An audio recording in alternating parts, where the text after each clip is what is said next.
प्रिय विद्यार्थियों, आज हम बीए फाइनल राजनीति विज्ञान का जो पेपर फर्स्ट है उसमें दूसरे नंबर का जो विचारक है अरस्तु। हमारे सिलेबस में पंडित दीनदयाल विश्वविद्यालय का राजनीति विज्ञान का जो पाठ्यक्रम है बीए तृतीय वर्ष के लिए, उनमें जिन विचारकों को रखा गया है प्रमुख पश्चिमी राजनीतिक विचारक, उनमें हमने सबसे पहले जिस विचारक का अध्ययन किया वो था प्लेटो। प्लेटो के सभी जो प्रमुख विचार हैं, उनके सिद्धांत हैं, उनका हमने इससे पहले वाले वीडियो में हम अध्ययन कर चुके हैं। आज हमें महान दार्शनिक अरस्तु के जो सिद्धांत हैं, जो विचार उन्होंने दिए, उनके बारे में जानेंगे। इससे पहले वाली जो कक्षा थी उसमें हमें महान दार्शनिक के जीवन परिचय के बारे में प्रकाश डाल चुके हैं। ये प्लेटो के शिष्य थे और यथार्थवादी विद्वान विचारक के रूप में जाने जाते हैं। वास्तविक विचारक हैं, वैज्ञानिक विचारक हैं अरस्तु।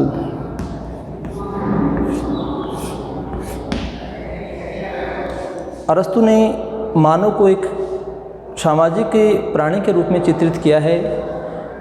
अरस्तु ने लिखा है, मानव एक सामाजिक प्राणी है। वह जब बिना कानून और न्याय के जीवन जीना प्रारंभ कर देता है तो पिशाच बन जाता है।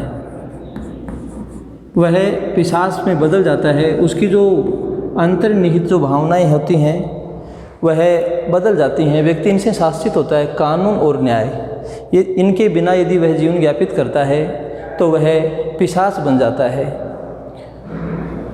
संसार के जितने भी प्राणी हैं उनमें यह प्राणी श्रेष्ठ है। अरस्तु ने आगे लिखा है, यदि कोई व्यक्ति ऐसा है जिसे मानव समाज की आवश्यकता नहीं है, उसे आप मानव समुदाय का सदस्य न समझो। वो जंगली जानवर हो सकता है या फिर देवता। इस महान दार्शनिक के पूर्व जो एक गुरु शिष्य परंपरा चली थी,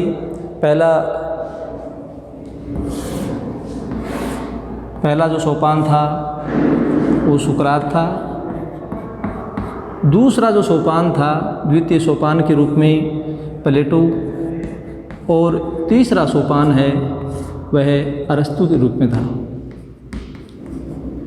गुरु शिष्य परंपरा की जो ये प्रक्रिया चली उसमें सबसे पहले सुकरात, फिर प्लेटो, फिर अरस्तु। सुकरात का मैंने आपको बताया था, यूनान में जो आतताई तंत्र था, जो अत्याचारी लोग थे, उन्होंने विष पान करा दिया और सुकरात की मृत्यु हो गई थी। और इस दृश्य को उसके शिष्य प्लेटो ने अपनी आंखों से देखा था। उसकी नज़र में जो सबसे अच्छा व्यक्ति था उसे विष का पान करते हुए उसने देखा। प्लेटो का जो जीवन व्रत है उसका हमने अध्ययन किया है। यह एक आदर्शवादी विद्वान था और इसका जो शिष्य है अरस्तु, यह राजनीति विज्ञान का जनक है।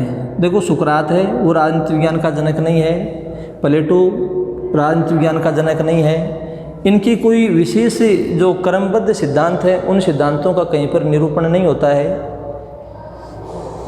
बहुत कम लिखा। इनकी जो अध्ययन पद्धति वही क्या है, प्रश्नोत्तर विधि है, संवाद विधि है। एक पात्र ने अपनी बात को कहा है तो दूसरे ने उसे सुना है। प्लेटो एक काल्पनिक विचारक है, आदर्शवादी विद्वान है, और आदर्शवादी विचारक होने के कारण इन्हें राजनीति विज्ञान का जनक स्वीकार नहीं किया गया। अरस्तु राजनीति विज्ञान का जनक है। उसने विश्व के 158 देशों के संविधानों का अध्ययन किया था और तब जाकर के उन्होंने अपनी पुस्तक पॉलिटिक्स है वो लिखी थी। तो अरस्तु यथार्थवादी है, यथार्थवादी विद्वान है, यथार्थवादी है, यथार्थवादी विचारक है, वैज्ञानिक विचारक है, यथार्थवादी है, वैज्ञानिक है। और इसकी जो अध्ययन पद्धति है वो कैसी है, यह आगमनात्मक अध्ययन पद्धति है। आगमनात्मक अध्ययन पद्धति है, आगमनात्मक। अरस्तु की जो अध्ययन पद्धति है वो किस प्रकार की है, आगमनात्मक है अध्ययन पद्धति। ये इसकी अध्ययन पद्धति है, अध्ययन पद्धति आगमनात्मक। अरस्तु यथार्थवादी विद्वान है और इसने जो अपने जो सिद्धांत बताए हैं, जो सिद्धांतों की इन्होंने जो विवेचना की है, राज्य पर इन्होंने बहुत अधिक प्रकाश डाला है। राज्य की रूपरेखा इन्होंने निश्चित की है, राज्य किस प्रकार का होना चाहिए। पहले वाली कक्षाओं में हमने बहुत स्थानों पर पढ़ा है। क्या लिखा है अरस्तु ने? एक स्थान पर तो यहाँ तक लिखा है कि राज्य क्या है? राज्य व्यक्ति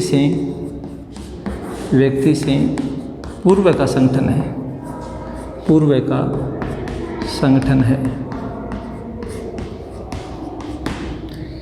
एक तरफ तो हम ये मानते हैं कि यह वह विचारक है जिसने आगमनात्मक अध्ययन पद्धति का दर्शन करवाया है और क्रमशः अध्ययन किया उसने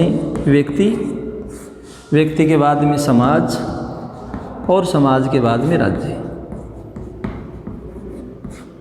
अर्थात राज्य का जो निर्धारण होता है वो अंत में उसने लिखा है, जबकि यहाँ उसका कथन क्या है कि राज्य व्यक्ति से पूर्व का संगठन है। तो ये जो अरस्तु ने जो बात कही है उसके पीछे कारण क्या है? ये जो कथन उसने दिया उसके पीछे सबसे बड़ा कारण क्या है कि राज्य व्यक्ति से पूर्व का संगठन है। इसका उत्तर लिखते हुए अरस्तु ने लिखा है कि राज्य व्यक्ति से पहले इसीलिए है, देखो उसने जो कहा वो क्या है कि मनोविज्ञान की दृष्टि से, क्योंकि व्यक्ति अपनी सभी आवश्यकताओं की पूर्ति कहाँ से करता है? वह राज्य से करता है। इसीलिए अरस्तु ने ऐसा लिख दिया कि राज्य क्या है? व्यक्ति से पूर्व का संगठन है। इतिहास की दृष्टि से अरस्तु लिखता है, इतिहास की दृष्टि से क्या है? मनुष्य पहले है, लेकिन मनोविज्ञान की दृष्टि से देखा जाए तो सबसे ऊपर कौन होगा? सबसे ऊपर राज्य है।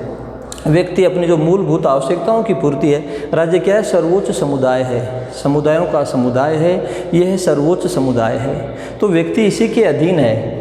राज्य व्यक्ति से पूर्व का संगठन है, व्यक्ति अपनी सभी आवश्यकताओं की पूर्ति प्राय इसी से करते हैं। तो अरस्तु ने जिस प्रकार से प्लेटो ने एक शिक्षण संस्था की स्थापना की थी, अकादमी की, तो इसका जो शिष्य है अरस्तु ने किसकी स्थापना की है? लीसियम की स्थापना की। लीसियम, इस शिक्षण संस्था की उसने स्थापना की। इसका जो योगदान है, प्रमुख सिद्धांत इन्होंने दिए, उनके बारे में उन्हीं के कारण से राजनीति विज्ञान में इनका एक अनुपम योगदान माना जाता है। राज्य की पर चर्चा के साथ साथ जो सबसे अच्छे जो उसके सिद्धांत हैं जिन पर हम चर्चा करेंगे, उनमें आज जो पहला जो टॉपिक है जिसका आज अपन अध्ययन करने जा रहे हैं, संविधानों का वर्गीकरण। संविधानों का वर्गीकरण, संविधानों का वर्गीकरण।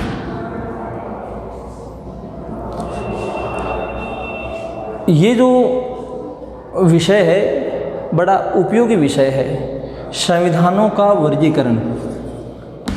अरस्तु संभवतः विश्व के उन प्रथम दार्शनिकों में है जिन्होंने संविधान का जो एक संविधानों का वर्गीकरण किया है, और इसका जो वर्गीकरण माना जाता है वो माना जाता है वैज्ञानिक वर्गीकरण है। संविधानों का वर्गीकरण जब अरस्तु ने किया तो उससे पहले उन्होंने संविधान को परिभाषित किया है। संविधान की उन्होंने 2 परिभाषाएं लिखी हैं। प्रथम परिभाषा के रूप में यदि संविधान की परिभाषाएं देखी जाएं तो जो परिभाषाएं उन्होंने दी वो कौन सी परिभाषा है? अरस्तु ने जो पहली परिभाषा दी है वो परिभाषा है कि जो जीवन के, ये क्या है कि जीवन के नैतिक नियम है, जीवन के नैतिक नियम है। नैतिक नियम से अभिप्राय है यह है जीवन जीने की पद्धति है, जीवन जीने की पद्धति है। जीवन के जो विशेष नियम हैं उन नियमों का जो समग्र समूह है वो क्या है? संविधान है। तो अरस्तु ने जब ये परिभाषाएं दी तो उन परिभाषाओं में वह स्पष्ट करता है संविधान की जो परिभाषा है, और दूसरी जो मानता है वो ये है कि यह विभिन्न पदों का संगठन है। यह विभिन्न पदों का संगठन है, विभिन्न पदों का संगठन। अरस्तु अपनी इन परिभाषाओं के आधार पर यह सिद्ध करने का प्रयत्न करता है, जब संविधान की परिभाषा लिखता है कि राज्य में विभिन्न पदों का संगठन है जिसमें राज्य की जो वितरण की विधि है, कार्य का जो बंटवारा है, वितरण विधि को किस प्रकार से राज्य, मैंने अभी बताया था, आप राज्य सर्वोच्च समुदाय है, वह जो जितने भी राज्य के अंग हैं उनमें कार्यों का जो बंटवारा है वो किस प्रकार से होगा। तो एक कार्यों का जो बंटवारा है वो उन्होंने बताया है, ये विभिन्न पदों का संगठन है। तो ये राज्य जो संविधानों का जो वर्गीकरण उसने किया, तो उससे पहले संविधान की उसने परिभाषाएं बताई, ये नैतिक नियम है, जीवन जीने की पद्धति है, और जो दूसरा उसने माना यह क्या है, विभिन्न पदों का संगठन है। तो इन परिभाषाओं के आधार पर उसने विश्लेषण किया। संविधान राज्य के स्वरूप को निर्धारित करता है कि राज्य का स्वरूप किस प्रकार का है। संविधान को उसने क्या मान लिया, यह है राज्य का सार है, राज्य के सार के रूप में चित्रित किया इसे। अरस्तु के संविधान संबंधी विचार ये जो आधुनिक विचारक हैं उनसे भी कहीं न कहीं पर ये आगे निकलते हुए विचार हमारे को प्रतीत होते हैं। तो अरस्तु की जो विचारधाराएं थी, अरस्तु ने सबसे पहले संविधान को परिभाषित किया, तत्पश्चात उसने संविधानों का जो वर्गीकरण किया है उसके बारे में हमें जानने का प्रयत्न करते हैं, उसने किस प्रकार से जो संविधानों का वर्गीकरण किया। तो संविधानों का वर्गीकरण करने के लिए उसने सर्वप्रथम संविधानों का वर्गीकरण उसने 2 आधारों पर किया है। संविधानों का वर्गीकरण के 2 आधार।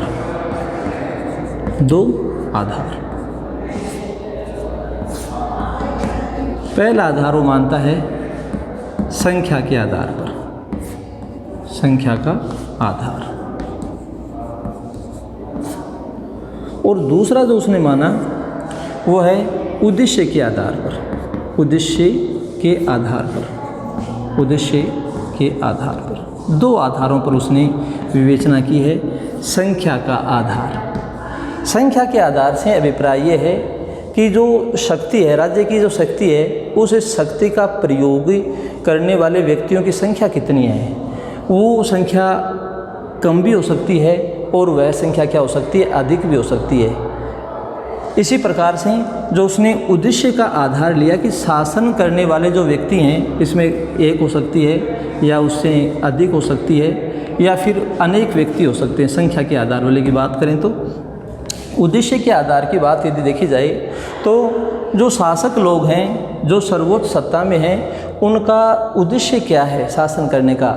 अपने लिए व्यक्तिगत उद्देश्यों की पूर्ति करना है या फिर समाज के लिए, सबके लिए, स्वयं और पर, ये 2 चीज़ें हैं, अपने लिए है या समाज के लिए है। तो इन दोनों आधारों पर उन्होंने संविधान का जो वर्गीकरण किया तो वह 2 आधार लेकर के चलता है। इसे हम इस प्रकार से तालिका से भी समझ सकते हैं। एक जो तालिका है उसे तालिका से और स्पष्ट हो जाएगा कि उसने जो संविधानों का वर्गीकरण किया उस वर्गीकरण में, और इस तालिका के आधार पर प्रथम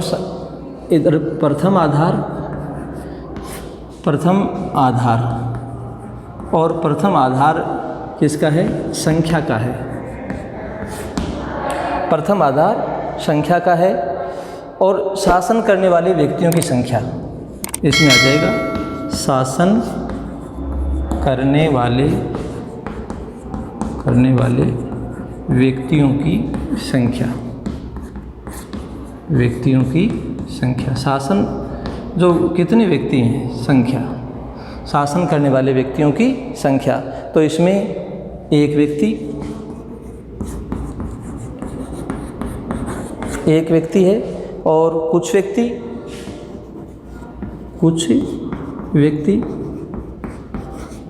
और अनेक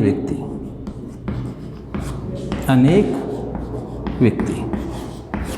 संख्या का जो आधार उसने माना है। फिर द्वितीय आधार है नैतिक आधार। द्वितीय आधार है, यह मान लें नैतिक है उसका आधार। जैसे भी अपन चर्चा कर रहे थे, उनका जो उद्देश्य है उस उद्देश्य के आधार पर उसने माना है। तो सर्वोच्च सत्ता है, उसका संचालन का उद्देश्य क्या है, सर्वोच्च सत्ता द्वारा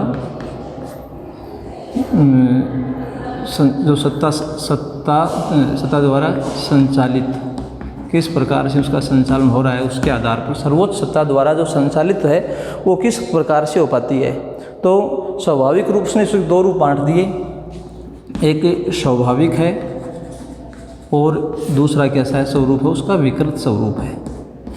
ये उसने माना प्रथम आधार और द्वितीय आधार।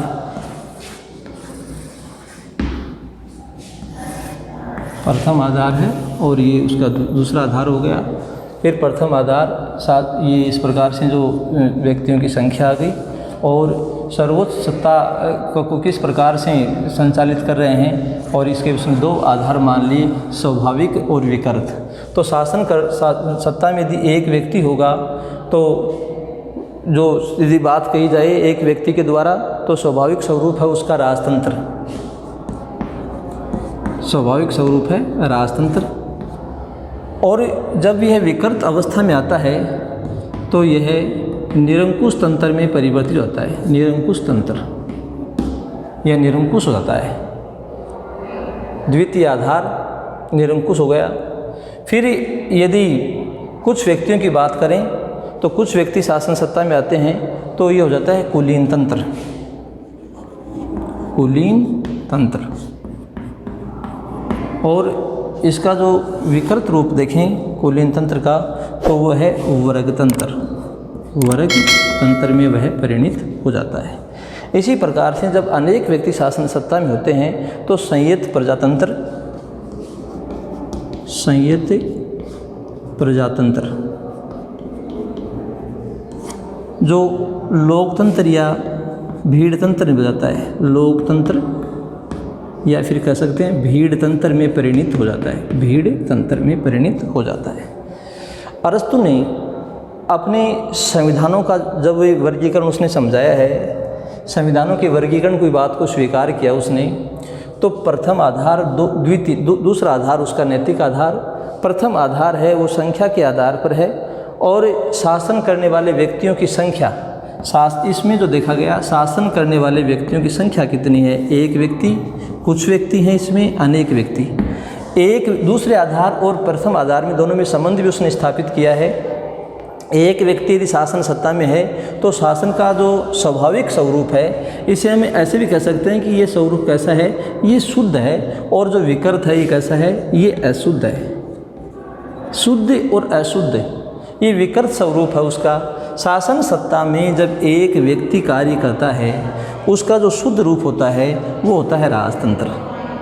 और राजतंत्र, राजा प्रजा के प्रति बड़ा वफादार होता है। जैसे भारतीय दर्शन में स्वीकार किया जाता है पिता और पुत्र का संबंध होना चाहिए राजा और प्रजा में, तो कहीं न कहीं पर पाश्चात्य विचारकों में अरस्तु ने भी अपने सिद्धांत में ये राजतंत्र को जब परिभाषित किया है तो उसने ये लिखा है कि राजतंत्र शासन सत्ता में सर्वोच्च है।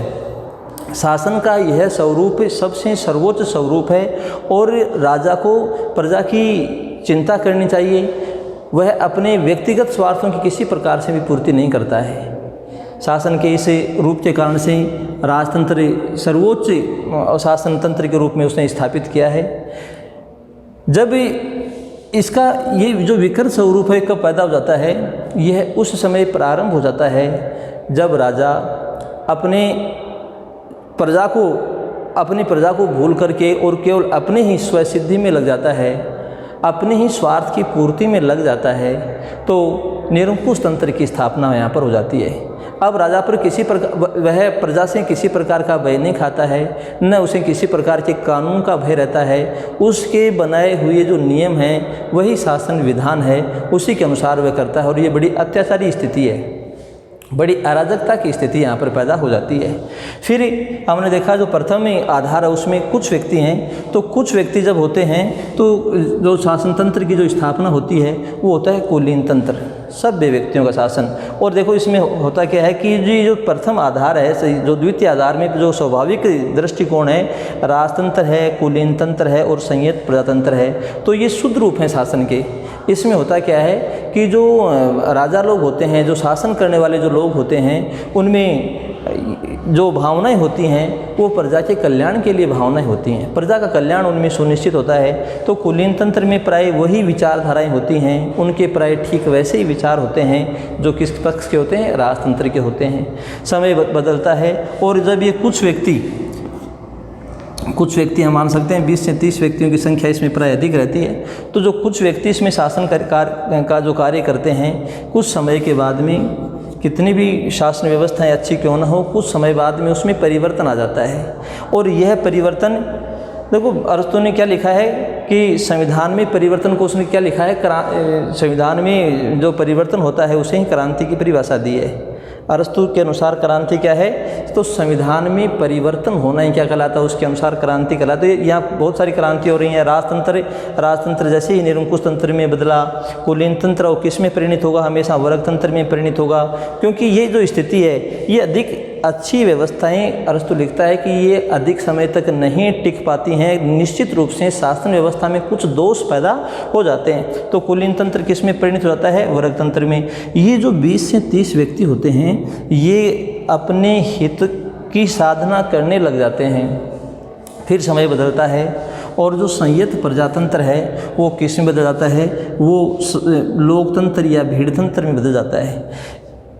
ये जो स्थिति है संयत प्रजातंत्र वाली, एक समानुपातिक विधि है और इस विधि में प्रजा के कल्याण की बात को रखा जाता है।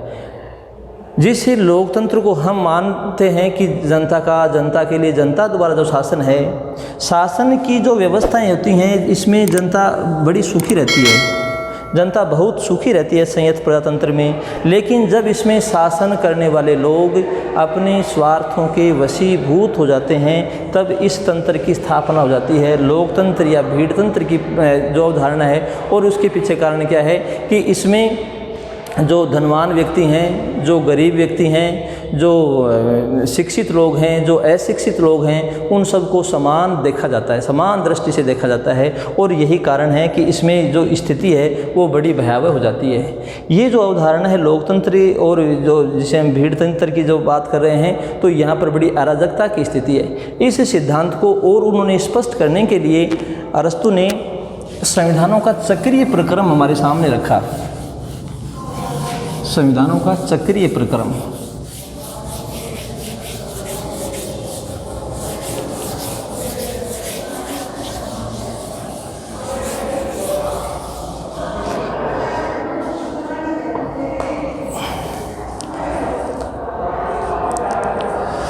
अरस्तु ने संविधानों के चक्रीय प्रक्रम को जब स्वीकार किया है, संविधानों का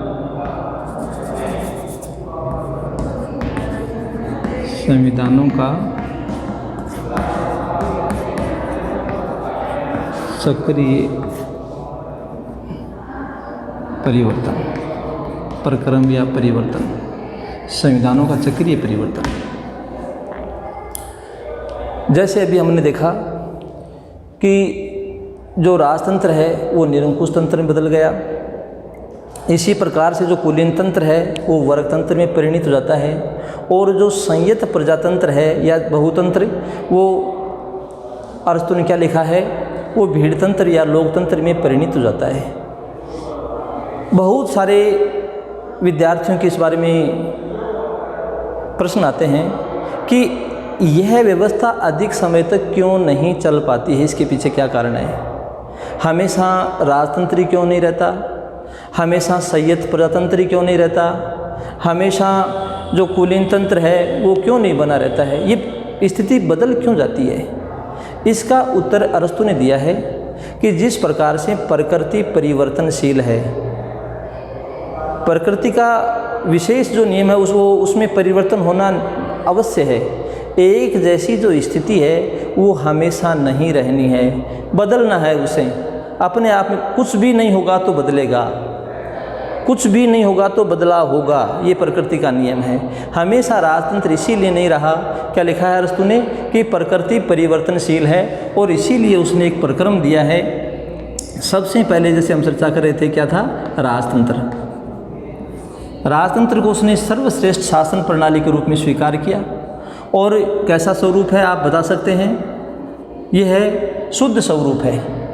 संख्या यहाँ पर दोनों आधार एक साथ चलेंगे, और बहुत आसानी से समझ में भी आ जाएगा कि जो संविधानों का जो संविधान में जो परिवर्तन वाली बात है वो अरस्तु ने कैसे स्पष्ट की है। तो चक्रीय परिवर्तन राजतंत्र, फिर जो दूसरी स्थिति बनती है राजतंत्र किस में परिणत हो जाता है, यह निरंकुश तंत्र में परिणत हो जाता है। निरंकुश तंत्र, जैसा अभी हमने समझा इसे निरंकुश तंत्र, इसे हम कह सकते हैं दूसरा। और यह किस में बदल गया, ये अशुद्ध स्वरूप है। अशुद्ध, पहला शुद्ध और दूसरा अशुद्ध है। फिर इसी प्रकार से तीसरा जो सिस्टम बैठा यह है कुलीन तंत्र। कुलीन तंत्र ये कैसा स्वरूप है, यह है शुद्ध स्वरूप है। कुलीन तंत्र किस में परिणत हो जाता है, ये हो जाता है वर्ग तंत्र में परिणत हो जाता है। वर्ग तंत्र, और ये कैसा है, ये हम कह सकते हैं अशुद्ध स्वरूप है, अशुद्ध। फिर संयत प्रजातंत्र, संयत प्रजातंत्र, संयत प्रजातंत्र है। अरस्तु ने इसे बहुतंत्र का नाम भी दिया है, बहुतंत्र। ये पांचवी स्थिति है, राजतंत्र, निरंकुश तंत्र, फिर कुलीन तंत्र, फिर वर्ग तंत्र, और इसके बाद में जो स्थिति बनती है वो है बीड़ तंत्र, लोकतंत्र या बीड़ तंत्र की स्थिति बनती है। ये एक चक्रीय प्रक्रम है विद्यार्थियों। ऐसे पहली जो स्थिति है उसमें राजतंत्र, फिर निरंकुश तंत्र। निरंकुश तंत्र किस में परिणत होता है, कुलीन तंत्र में। कुलीन तंत्र किस में परिणत हो जाता है, वर्ग तंत्र में। और वर्ग तंत्र किस में परिणत हो जाता है, ये संयत प्रजातंत्र या बहुतंत्र में परिणत हो जाता है।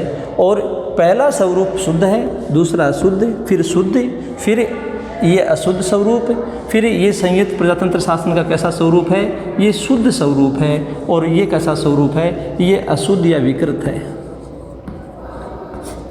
संविधानों का जो चक्रीय प्रक्रम है उसे चक्रीय प्रक्रम में अरस्तु ने स्वीकार किया है। अरस्तु सिद्ध करना चाहता है कि जिस प्रकार से ऋतुएं अपने स्वाभाविक क्रम से बदल जाती हैं, ऋतुएं अपने स्वाभाविक क्रम से बदल जाती हैं, ठीक इसी प्रकार से शासन व्यवस्था है उसमें निसंदेह है जो अंतर है वो हो जाता है। और ये बदलाव ज़रूरी भी है। वो मानता है कि ऐसी सीधी कोई व्यवस्था नहीं है कि राजतंत्र के बाद में सीधा कुलीन तंत्र आ गया, राजतंत्र के बाद में ये एक सिस्टम है, एक व्यवस्था है। और उस व्यवस्था के अनुसार ही और ये व्यवस्था आगे से आगे वाली जो व्यवस्थाएं होती हैं, अवस्थाएं होती हैं, उन अवस्थाओं में उनका परिणत हो जाना उसने स्वीकार किया है। अरस्तु का यह जो वर्गीकरण है यह वैज्ञानिक वर्गीकरण है और यह विश्व का संभवतः प्रथम ऐसा व्यवस्थित वर्गीकरण है जो अरस्तु ने स्पष्ट करने का प्रयत्न किया।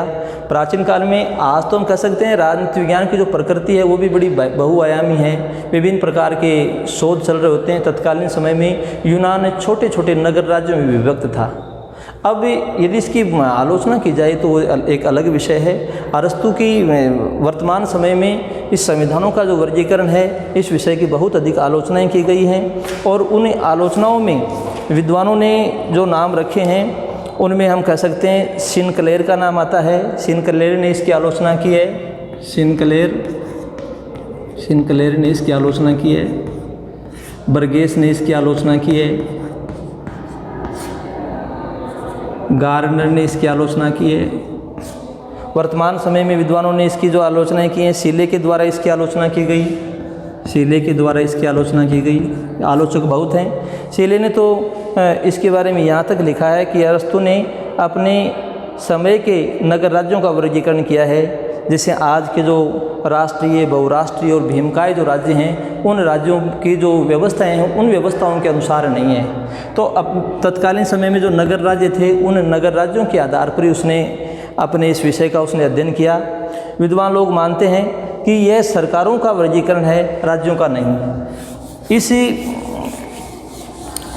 संविधानों का जो वर्गीकरण है इस सिद्धांत को हमने समझा। विद्वानों ने जो इसकी आलोचनाएं की उन आलोचनाओं पर हम थोड़ी सी दृष्टि डालते हैं।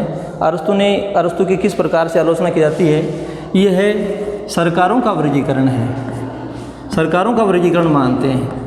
यह सरकारों का वर्गीकरण है, वर्गीकरण है, संविधानों का वर्गीकरण यह नहीं है, ऐसा विद्वान लोग मानते हैं।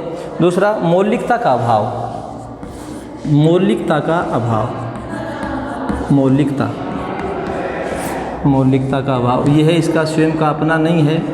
इसने तत्कालीन यूनानी नगर राज्यों के सिद्धांतों से ही और कहीं से तोड़ मरोड़ करके, कुछ प्लेटो के दर्शन से और साठ गांठ करके और अपने एक सिद्धांत के रूप में इसे परिभाषित कर दिया।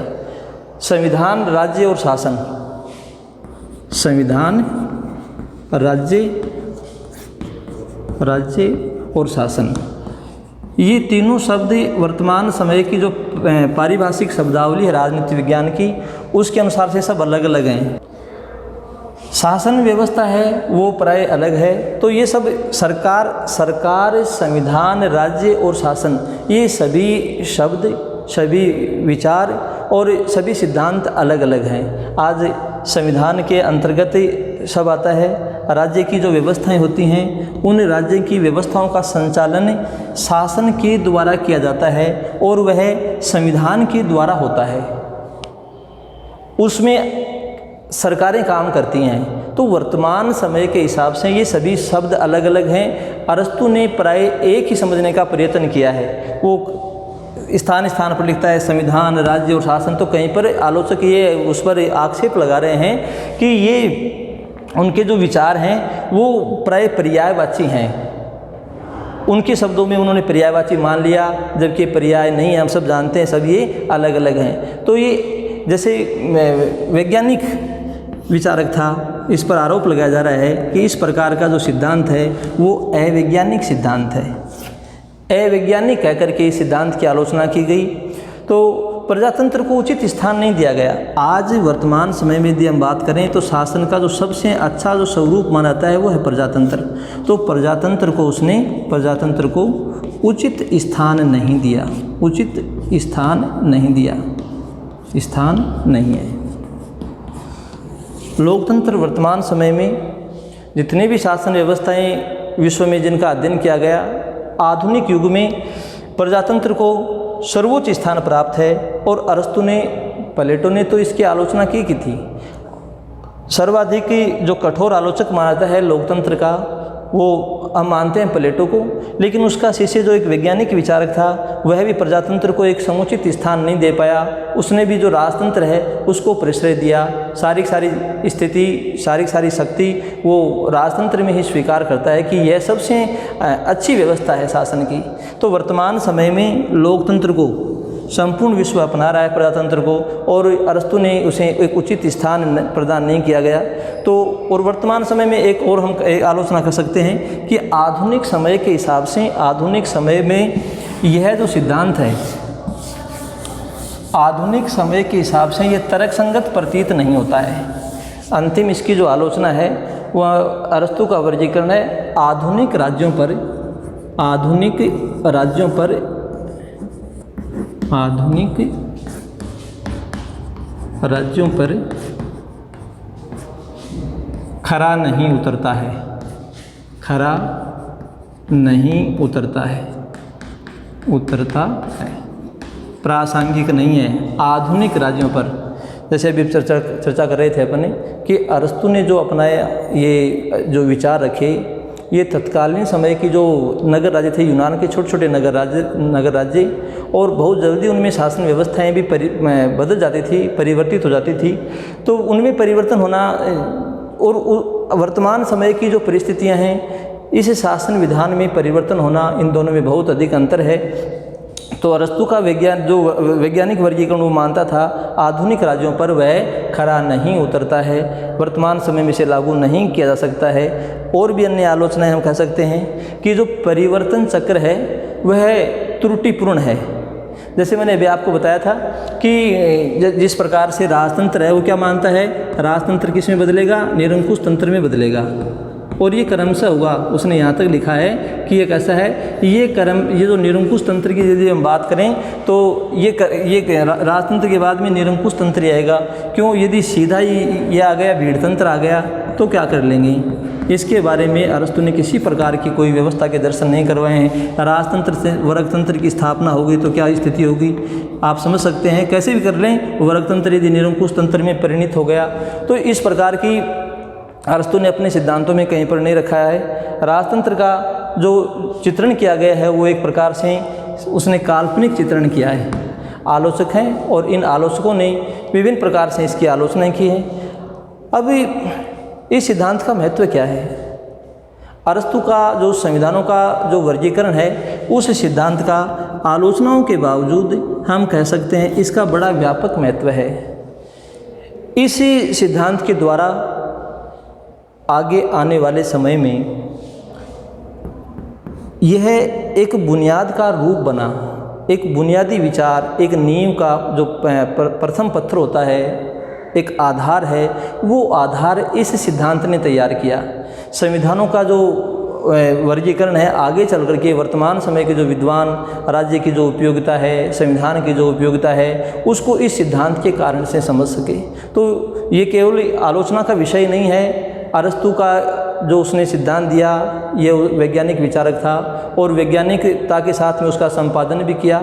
आलोचनाओं के बावजूद हम ये कहेंगे कि निसंदेह जितने भी आगे सिद्धांत बने, राजनीति विज्ञान के संविधानों के जो आधार बने, तो उसमें जो अरस्तु का वैज्ञानिक वर्गीकरण है ये उन सब के लिए और हम जो सुधी पाठक है राजनीति विज्ञान के लिए, उनके लिए एक बहुत उपयोगी विषय है, एक अध्ययन की कड़ी है जिसने राजनीति विज्ञान के विभिन्न सिद्धांतों को आगे चल कर के समावेशित किया। धन्यवाद।